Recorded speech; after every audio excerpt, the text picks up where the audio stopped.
We're in chapter 40 of Black Beauty. Poor Ginger. One day, while our cab and many others were waiting outside one of the parks where music was playing, a shabby old cab drove up beside ours. The horse was an old, worn-out chestnut with an ill-kept coat and bones that showed plainly through it. The knees knuckled over, and the forelegs were very unsteady.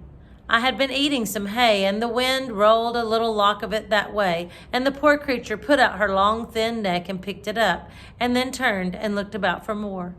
There was a hopeless look in the dull eye that I could not help noticing, and then, as I was thinking where I had seen that horse before, she looked full at me and said, "Black Beauty, is that you?"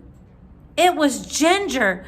But how changed! The beautifully arched and glossy neck was now straight and lank and fallen in. The clean, straight legs and delicate fetlocks were swelled. The joints were grown out of shape with hard work. The face that was once so full of spirit and life was now full of suffering. And I could tell by the heaving of her sides and her frequent cough how bad her breath was.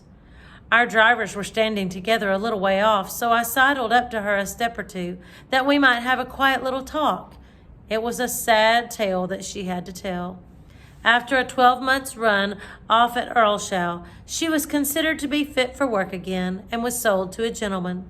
For a little while she got on very well, but after a longer gallop than usual, the old strain returned, and after being rested and doctored, she was again sold.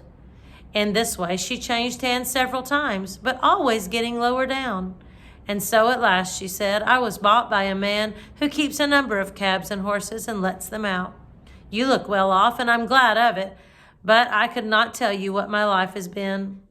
When they found out my weakness, they said I was not worth what they gave for me, and that I must go into one of the low cabs and just be used up. That is what they are doing, whipping and working with never one thought of what I suffer. They paid for me and must get it out of me, they say. The man who hires me now pays a deal of money to the owner every day, and so he has to get it out of me too. And so it's all the week round and round with never a Sunday rest. I said, you used to stand up for yourself if you were ill-used. Ah, she said, I did once, but it's no use. Men are strongest, and if they are cruel and have no feeling, there is nothing that we can do but just have it. Bear it on and on to the end. I wish the end was come. I wish I was dead. I have seen dead horses, and I am sure they do not suffer pain. I wish I may drop down dead at my work and not be sent off to the knackers. I was very much troubled, and I put my nose up to hers, but I could say nothing to comfort her. I think she was pleased to see me, for she said, you are the only friend I ever had. Just then her driver came up and with a tug at her mouth, backed her out of the line and drove off, leaving me very sad indeed.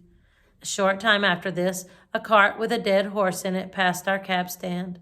The head hung out of the cart tail, the lifeless tongue was slowly dropping with blood, and the sunken eyes. But I can't speak of them. The sight was too dreadful. It was a chestnut horse with a long, thin neck. I saw a white streak down the forehead. I believe it was Ginger. I hoped it was, for then her troubles would be over. Oh, if men were more merciful, they would shoot us before we came to such misery. So sad. Remember, Ginger was very feisty, but she'd been treated badly and gotten hurt. All right, the next time we'll read chapter 41, The Butcher. I'll see you then.